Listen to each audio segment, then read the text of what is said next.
Samedi 23 août 2025, vous suivez Télé Tchad et vous faites bien. Bonsoir et bienvenue dans votre journal dont voici les titres. Fini le contournement sur l'avenue Charles de Gaulle, le tronçon rond-point BEAC au rond-point de l'ancien Trésor est opérationnel. Le ministre des Infrastructures a procédé à l'inauguration partielle de cette route en ouf de soulagement pour les usagers. 30 tonnes de produits pharmaceutiques, c'est l'expression de solidarité des Émirats arabes unis pour le gouvernement tchadien pour faire face au choléra. De quoi bouter hors du Tchad cette maladie qui sévit dans l'est du pays. Et en cette période, il est consommé, braisé ou bouilli. Le maïs, l'un des fruits de la saison disponible en quantité dans les marchés. Les vendeurs se frottent les mains. L'Indiamenois aussi à consommer sans modération. C'est tout pour le sommaire. Bonsoir à tous. Une fois de plus, bienvenue dans ce journal. Inauguration ce samedi du tronçon allant du rond-point de l'ancien Trésor au rond-point de la BEAC sur l'avenue Charles de Gaulle. C'est le ministre des Infrastructures, du désenclavement et de l'entretien routier, Amir Idriss Kourda, qui a rendu opérationnelle cette route. Reportage, Maya Alagisel. Du rond-point de l'ancien Trésor, menant au rond-point de l'ancien ministère de la Justice, la circulation est désormais fluide. Les travaux de l'entretien de ce tronçon, lancés depuis 2 mois, arrivent à terme. Ceci a mobilisé le ministre des Infrastructures et la forte délégation qui l'accompagne à se rendre sur les lieux. Je félicite particulièrement le ministre des Infrastructures dans le cadre de l'efficacité des collaborations qui a eu lieu entre nos 2 équipes. Et cette collaboration est le signe d'un engagement et d'un savoir-faire des 2 entités qui veulent travailler sérieusement pour la ville de N'Djamena. Nous sommes capables de réhabiliter des routes, le faire bien, avec beaucoup de sérieux et de rigueur. Que cette réhabilitation serve d'exemple et inspire d'autres entités qui vont faire des prochaines réhabilitations. Le ministre des Infrastructures, du désenclavement et de l'entretien routier se dit satisfait du résultat des travaux menés par l'entreprise Satom sous la supervision de Saphir. Aujourd'hui, nous nous retrouvons ici avec le maire de la ville, informant, n'est-ce pas, les usagers et l'opinion publique, l'ouverture partielle de la chaussée de ces grands projets, afin de répondre, n'est-ce pas, la forte fréquentation de cet axe majeur et stratégique. Amir Idriss Kourda exhorte les usagers à faire preuve de civisme pour un meilleur entretien. Des bacs à ordures sont mis à la disposition des usagers, question de maintenir la propreté. Après le CANEM, le ministre de l'élevage et des productions animales, professeur Abderrahim Awad Ateib, entame l'étape du Bar El Ghazal. Sur place, il a visité les infrastructures pastorales réalisées dans le cadre du projet d'appui au pastoralisme au Sahel dans sa phase 2, avant leur réception définitive. Ali Mamad Bello. Il est 21h. Dans l'obscurité de la nuit, le ministre de l'élevage, professeur Abderrahim Awad Ateib, et sa délégation parcourent la province du Bar El Ghazal à la découverte des puits pastoraux réalisés dans le cadre du projet d'appui au pastoralisme au Sahel, phase 2. Le ministre souhaite inspecter lui-même les ouvrages afin de se forger sa propre opinion avant leur réception définitive. Au champ du Coq, le ministre de l'élevage, professeur Abderrahim Awad Ateib, et sa délégation arrivent dans la localité de Mouroufoun, où les éleveurs se rassemblent déjà autour d'un puits aménagé par le projet.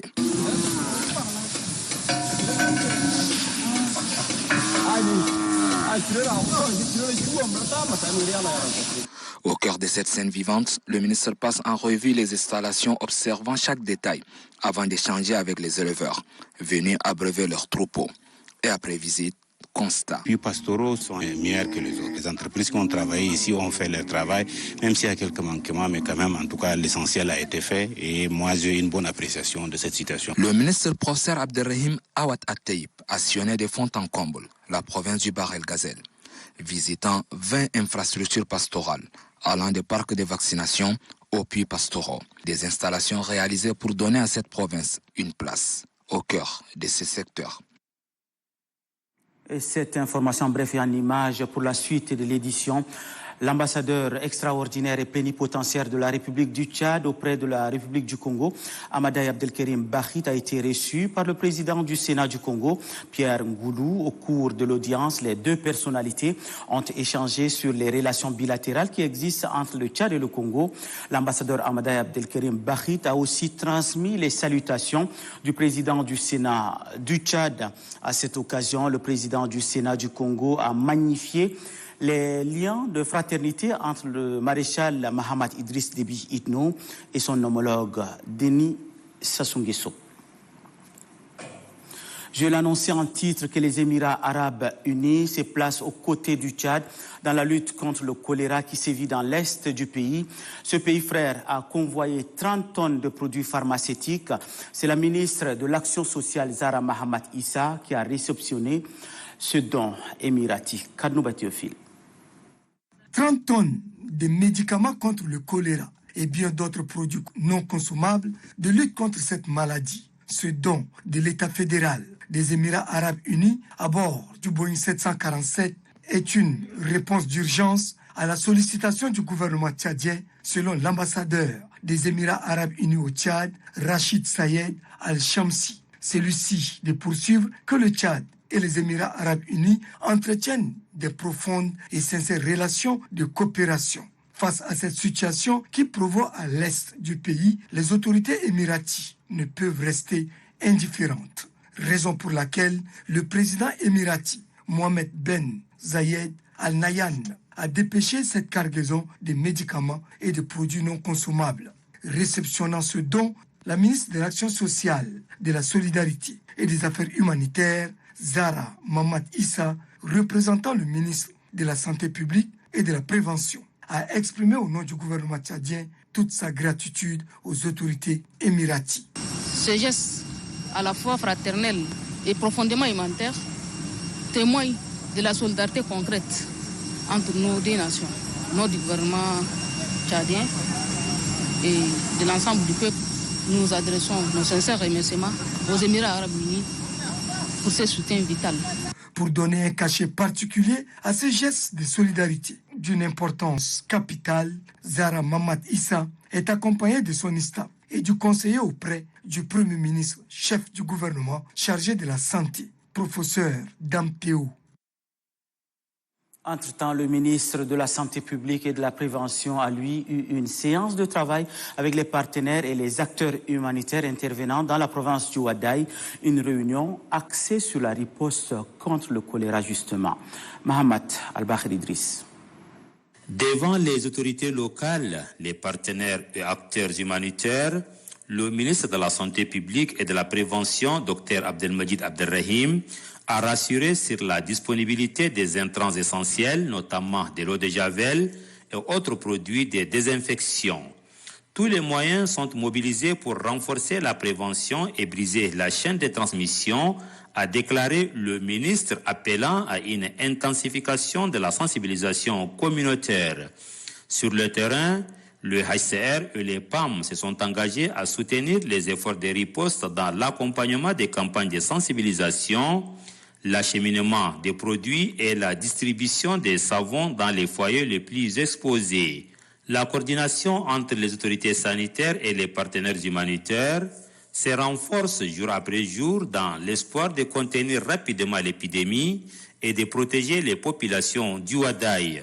Il faut aussi noter que jusqu'au petit matin de ce jour, vendredi 22 août 2025, l'on dénombre 776 cas avec 53 décès, annonce le ministre de la Santé publique et de la Prévention. Lutte contre le choléra, toujours l'association Jeunes Unis pour le Développement a organisé une campagne de sensibilisation à Ligna dans la province du Chariba-Guirmi, campagne au cours de laquelle des conseils relatifs à l'hygiène ont été véhiculés afin de barrer la route à cette maladie. Diane Altingar. Cette campagne qui cible la population de la sous-préfecture des Liens met au centre la lutte contre le choléra. C'est une initiative de l'association Jeunes Unis pour le Développement qui vise à véhiculer les attitudes à adopter pour stopper la propagation de cette maladie. L'accent est mis sur les mesures d'hygiène. Abdoulaye Azen, président de cette association, invite la population des liens à une hygiène alimentaire régulière. Lançant cette campagne, le sous-préfet appelle les habitants à mettre en pratique les enseignements reçus. Chacun de nous a un rôle à jouer. Les parents, en veillant à l'hygiène de leurs enfants, les leaders communautaires en sensibilisant, en mobilisant leurs membres, les jeunes en relayant des messages prévention, les commerçants et vendeurs d'aliments en respectant exclusivement les règles d'hygiène. Cette campagne de sensibilisation, à entendre les initiateurs, sera élargie dans d'autres localités du pays, question d'amener la population à tout comprendre sur la maladie, seul moyen de stopper sa propagation. Dans le domaine social, le maire de la commune du 9e arrondissement, accompagné de ses collaborateurs, a effectué une descente à l'hôpital de Toukra. Il est allé visiter la famille d'un triplé né dans la soirée du 20 août 2025. Le maire est allé prêter main forte à cette famille. À cette occasion, le maire du 9e arrondissement, Jimto Gabaya Rohom Apollin, a salué le travail accompli par le personnel soignant de cette formation sanitaire. Les parents du triplé ont exprimé leur gratitude pour ce soutien qui vient à point nommé. On enchaîne avec cette conférence débat autour du projet dénommé Shabab Lalé. L'initiative s'inscrit dans le cadre de la promotion du vivre ensemble, nous dit Bouchra Oumarou. Organisée en présence des acteurs de la société civile, des jeunes et des responsables d'associations, cette conférence débat a permis d'exposer et d'expliquer les objectifs du projet Shabab Lalé. Une initiative qui offre un espace d'apprentissage, de dialogue et de collaboration entre les jeunes afin de bâtir un avenir fondé sur la cohésion pacifique et l'acceptation mutuelle. L'objectif de ce projet est d'impliquer les jeunes dans la lutte contre les discours haineux en ligne, en les formant pour devenir de véritables ambassadeurs de la paix. Car la jeunesse a un rôle essentiel à jouer dans la construction de notre avenir commun. Porteuse d'un message d'encouragement, la marraine du projet revient sur ses motivations face à cette initiative. Les jeunes aujourd'hui constituent le fer de lance. Sans la jeunesse, on n'y peut rien. Nous avons quelque chose dans la tête, mais pour le mettre en œuvre, il faut la jeunesse. Donc, si nous travaillons et nous laissons la jeunesse de côté, nos projets ne vont pas aboutir. À travers des échanges interactifs, les participants ont abordé des questions liées aux moyens permettant de rapprocher les communautés, encourager la participation citoyenne et d'impliquer davantage la jeunesse dans la construction d'une société plus solidaire. L'association Au nom de la jeunesse a organisé une campagne de sensibilisation dans la commune du 10e arrondissement, une campagne relative à l'utilisation rationnelle des réseaux sociaux. On en parle avec Mamat Brahima Bakar. À l'ère du numérique, les réseaux sociaux occupent une place importante dans la vie quotidienne des Tchadiens, notamment les jeunes.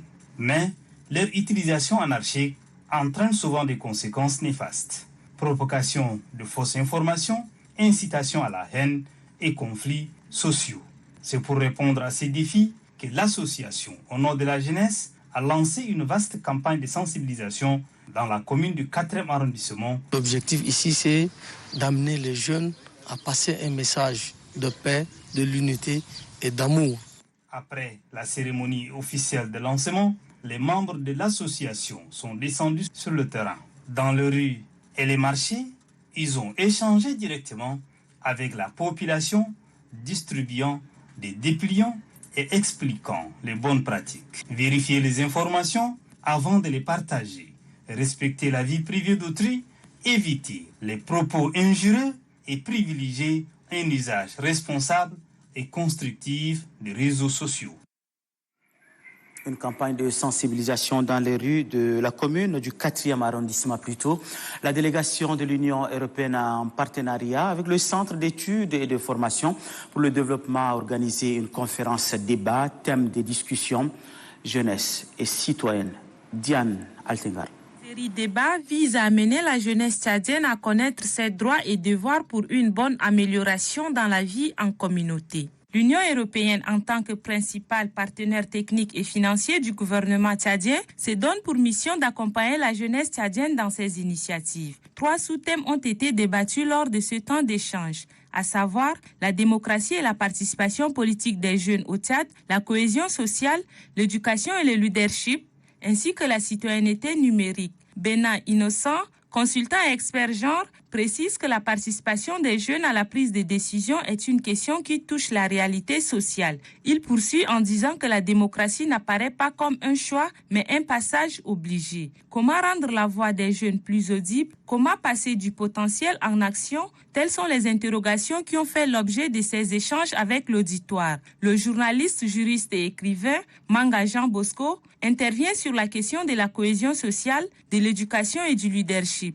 Selon lui, le leadership jeune se traduit par des actions concrètes et un engagement quotidien. C'est la capacité d'impacter. En outre, la cohésion est un facteur clé du développement au Tchad. Les jeunes sont des médiateurs, des promoteurs et des modèles pour ce pays. De ce fait, leur éducation repose sur des comportements responsables. L'utilisation croissante de l'outil numérique par les Tchadiens a fait l'objet de la présentation du représentant de l'ONG Internet sans frontières. Ce thème a été abordé par le journaliste Blaise Dariuston. Il invite le public à une utilisation responsable des réseaux sociaux. Le conférencier demande au gouvernement tchadien d'instaurer un système éducatif numérique pour lutter contre la désinformation dès le bas âge pour les générations futures. Comment faire pour que le numérique soit une opportunité pour les jeunes? En quoi consiste l'engagement des jeunes? Telles sont les préoccupations des participants. En réponse, le panel a à tour de rôle mis l'accent sur la formation, la sensibilisation de ces derniers. Car, de l'avis des différents intervenants, investir dans la jeunesse, c'est créer un futur apaisé.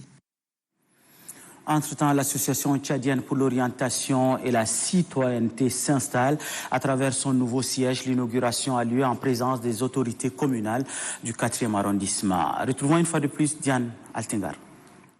L'association tchadienne pour l'orientation et la citoyenneté ASTOC vient d'avoir un nouveau siège. C'est la somme des efforts consentis par ses membres. À travers des initiatives où on a formé beaucoup de jeunes, mais maintenant on veut créer un cadre qui fait la promotion de la citoyenneté, l'engagement civique et surtout l'atteinte de l'objectif de développement durable à travers la formation, la sensibilisation et pourquoi pas des missions de sensibilisation et de bootcamp au terrain. Parce que ça va être un cadre où on va venir échanger, nourrir des idées, accoucher des projets et voir la faisabilité ensemble pour impacter notre communauté, pour impacter notre pays. Le maire de la commune du 4e arrondissement, Adam Moussa, s'engage à soutenir les initiatives communautaires des jeunes de sa circonscription.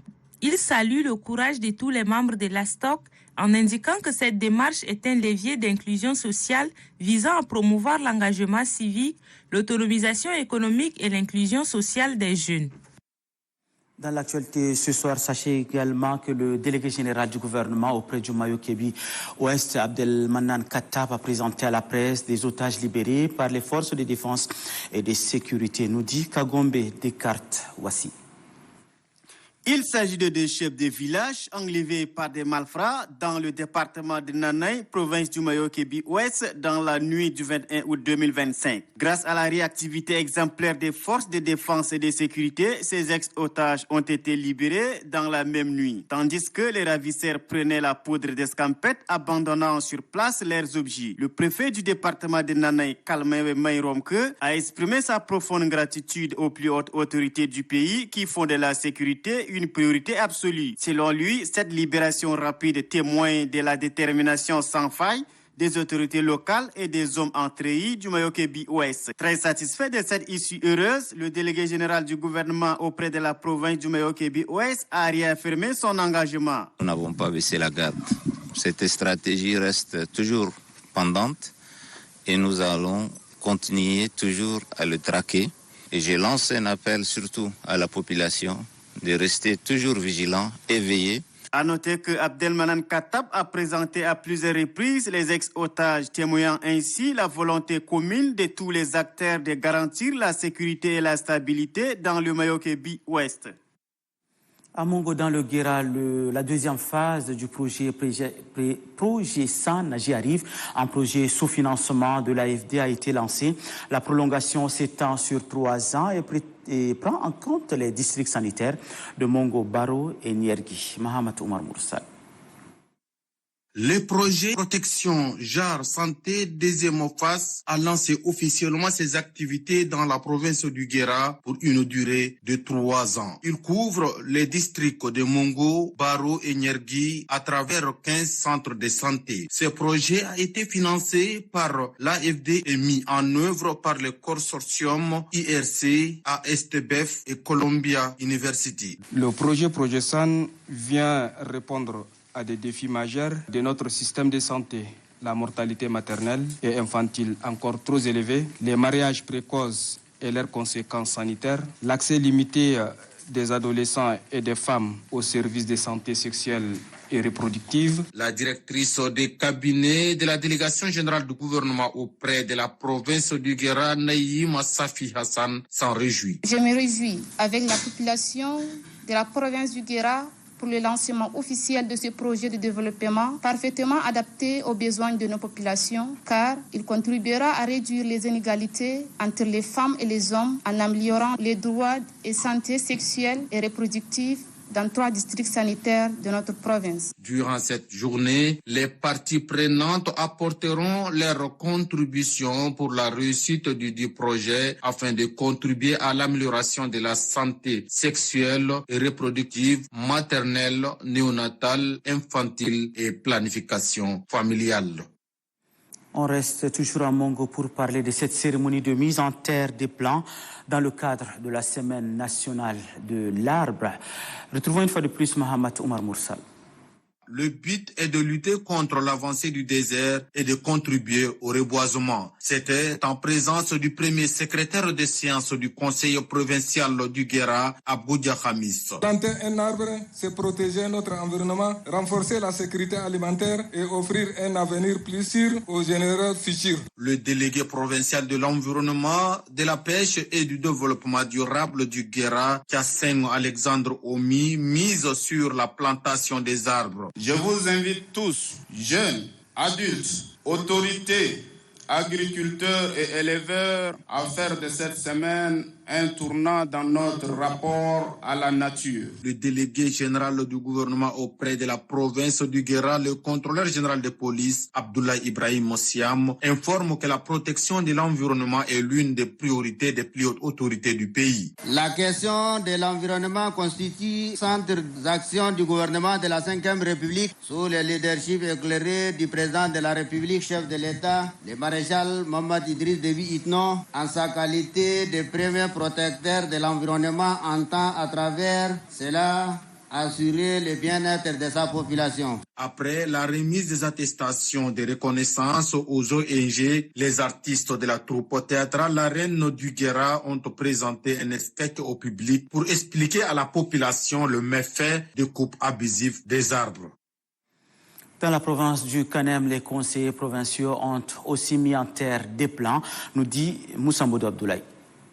Sur le site aménagé de reboisement de Barra, le conseil provincial du Kanem a une parcelle, un espace dédié au conseil provincial du Kanem où près de 1000 jeunes plants de toutes espèces confondues seront mis en terre. Mamanour Malay, président du conseil provincial du Kanem, qui a donné le coup d'envoi de cette opération qui vise à rendre vers le Tchad. Nous avons estimé nécessaire de venir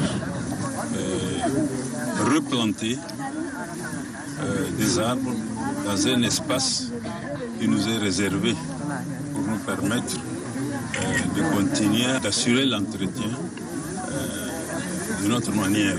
Campé sur le site de Barra depuis plus d'une semaine, Kodou Chokoti Diani, directeur général de l'Agence nationale pour la Grande Muraille Verte, apprécie à sa juste valeur l'initiative et appelle les autres à emboîter le pas.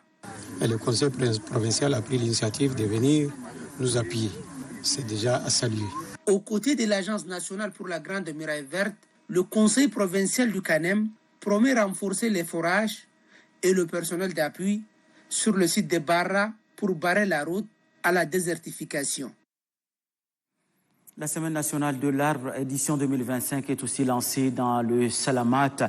Retour sur la cérémonie avec Mahamat Werimoussa. Placée sous le thème « Plantons des arbres pour lever les défis des changements climatiques au Tchad », la Semaine nationale de l'arbre a été officiellement lancée à Amtiman, chef-lieu de la province du Salamat. Le site du nouveau marché d'Amsinene a été retenu pour abriter la cérémonie de lancement. Le chef de secteur Béchir Adou Moussa, représentant le délégué provincial de l'environnement, de la pêche et du développement durable, a souligné que la lutte contre la désertification reste une priorité des programmes politiques du gouvernement. Le secrétaire général de la province du Salamat, Map Mara, invite la population à planter massivement des arbres. Nous sommes appelés à planter les arbres pour pouvoir remettre en place ce que dans l'ignorance nous avons détruit par le passé. C'est pour cette raison que j'invite solennellement la population du Salamat à emboîter le pas des autres provinces en plantant suffisamment d'arbres. Les autorités administratives et militaires, avec à leur tête le secrétaire général de la province du Salamat, ont mis en terre les premiers plans, un geste symbolique pour encourager la population à planter des arbres et protéger l'environnement. Tout à fait autre chose à présent à Massakori, c'est un atelier de formation sur la mise en œuvre de la stratégie régionale de stabilisation, du redressement et de la résilience des communautés riveraines du bassin du lac Tchad qui a été lancé. On en parle avec Mahamat Oumar Adou. La commission du bassin du lac Tchad, CBLT, en collaboration avec ses partenaires au développement, ont organisé ce jour à Massakori un atelier de formation sur la mise en œuvre de la stratégie nationale de stabilisation, du redressement et de la résilience des communautés riveraines du bassin du lac Tchad au profit des membres de la plateforme des organisations de la société civile de la province de Hadjar Lamiz. Avec une trentaine de participants, tous des représentants des organisations de la société civile de Hadjar Lamiz, ces assises visent à échanger des points de vue et à identifier les principaux obstacles qui entravent le processus de développement local. Dans son discours, le directeur pays de l'ONG Abselpa, Mohamed Ahmad Younous, a souligné l'importance de cette formation qui fournit aux participants des informations et des idées essentielles sur diverses questions vitales, notamment les problèmes d'inondation, la cherté de la vie, les conflits entre les communautés locales et de traiter un certain nombre de problèmes sociaux qui entravent le développement de la province. Dans le prochain reportage que vous allez suivre, nous allons parler des fruits du moment dans les marchés. Un focus est mis sur l'abondance du maïs. C'est un reportage de Fatma Djiddasewa, Maya Alagisel. L'hivernage touche à sa fin. Si certaines cultures sont en phase de maturation, d'autres sont déjà à terme. Le marché de Taradona est inondé par des fruits, maïs et autres. Tous les matins, des camions déchargent une importante quantité de fruits. Leur provenance, la province du lac et le sud du pays. Les maïs même là, c'est très cher encore. Parfois ça vient avec 5 à 500. Parfois ça vient 4 à 500 aussi. Autour, tout un business. Les femmes viennent s'approvisionner dans ce marché pour revendre dans les quartiers. J'ai vendu le maïs il y a cela plus de 8 ans et je recevais beaucoup de clients par jour. C'est avec ça que je nourris mes enfants et je paye mon loyer. Le maïs déjà frit est la préférence de beaucoup de gens, chose confirmée par les consommateurs. Comme ça, c'est le mal, on va manger là, c'est bien. Ça, c'est un premier vitamine. Pour le moment, les prix sont jugés abordables par les acteurs. La demande détermine l'offre. Entre-temps, producteurs, vendeurs et revendeurs se frottent les mains. Les Ndjamenois aussi, chacun peut acheter ce qu'il veut et consommer sans modération. C'est plein de vitamines et bon pour la santé. Le président fondateur de l'association et du centre d'Akuna Espoir, Aleva Ndavogo, Jude, a fait un point de presse à cette occasion. Il a relaté les difficultés auxquelles l'association fait face dans le cadre de la prise en charge des enfants vulnérables. Extra. En 10 ans, des missions que je mène avec mon équipe auprès des enfants et de la jeunesse vulnérable que je sers et jette, je n'ai jamais été impliqué dans une quelconque affaire criminelle. Mon engagement est clair. Avec mon équipe, nous œuvrons bénévolement à la réinsertion sociale des enfants et des jeunes en situation de rue, en leur offrant éducation, formation et et accompagnement. De ce fait, je lance aujourd'hui un appel solennel à notre gouvernement et à nos autorités. Reconnaissent officiellement ce travail que nous faisons qui entre dans la droite ligne de la politique du maréchal, son Excellence, Monsieur le Président de la République, Mahamat Idriss Déby Itno. On vous annonçait dans nos éditions antérieures que 2 Tchadiens ont remporté les 2 premières places du concours de la lecture du Saint-Coran, Roi Abdelaziz en Arabie Saoudite. Qui sont ces lauréats? Notre reporter Oumarou Abdelkarim Mahamat est allé à leur rencontre. Voici son reportage. Voici le champion du monde des concours de lecture du Saint-Coran du roi Abdelaziz. Un grand rendez-vous qui a réuni plus de 128 pays.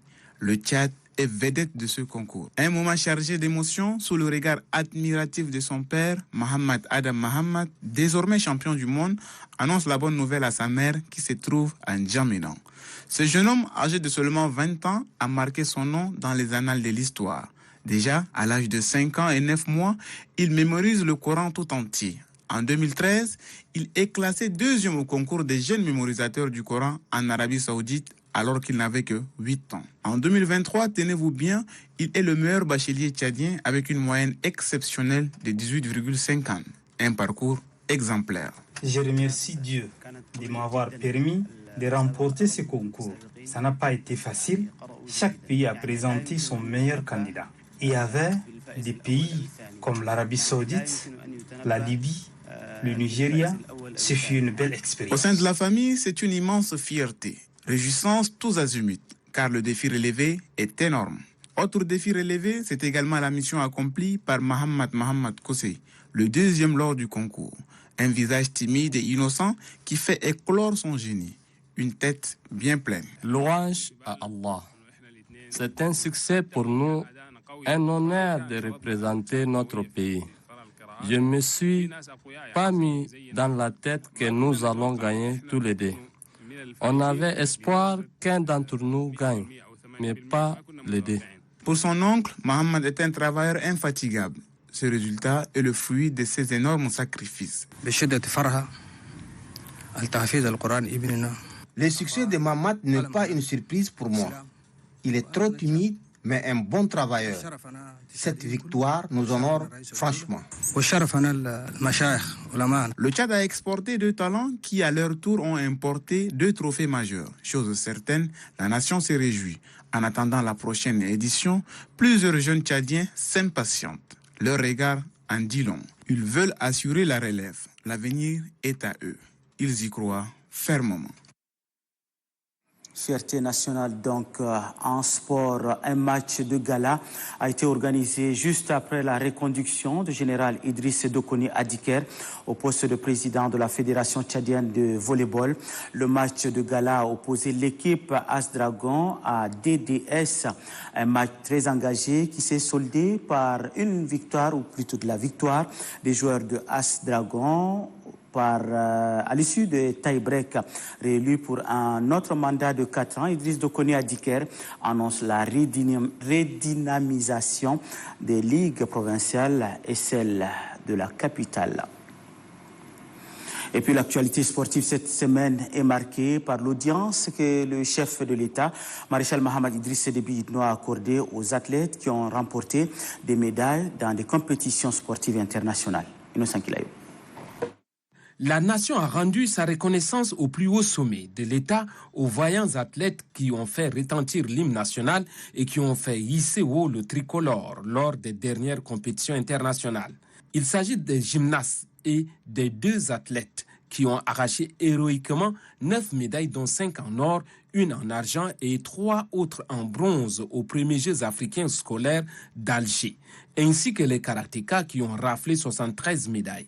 En recevant ces champions de ces différentes compétitions internationales, le président de la République, maréchal Mohamed Idriss Déby Itno, salue la belle performance et la bonne moisson de sa jeunesse sportive et envoie un signal fort en Afrique que le sport tchadien se réveille sous sa clairvoyance. Le chef de l'État le dit haut à travers son adresse de félicitations. Je cite: « Bravo à vous, et à l'ensemble de vos encadreurs. La nation est fière de vous et c'est avec la même fierté que je reçois les médailles gagnées au Tchad et en Algérie. Fin de citation. Le chef de l'État salue ici les mérites et la réussite des jeunes athlètes tout en réaffirmant son soutien aux sportifs. Un soutien de taille qui doit permettre aux sportifs des disciplines individuelles ainsi que celles des disciplines collectives de glaner plus de médailles dans les compétitions qui se pointent à l'horizon. Le sport tchadien, qui a trop souffert par manque du financement des activités des différentes fédérations, reçoit ainsi le grand soutien et l'encouragement du chef de l'État, le maréchal Mahamad Idriss Déby Itno, ce qui laisse présager un avenir radieux pour les sportifs car le sport a besoin de nos jours un financement conséquent. C'est pourquoi dans son adresse, le chef de l'État insiste et a réitéré l'engagement du gouvernement d'accompagner et de soutenir les sportifs sportivement à samedi prochain. Ainsi va l'actualité ce samedi. Merci à vous de l'avoir suivi. Je vous retrouve, Inch'Allah, demain avec le même plaisir.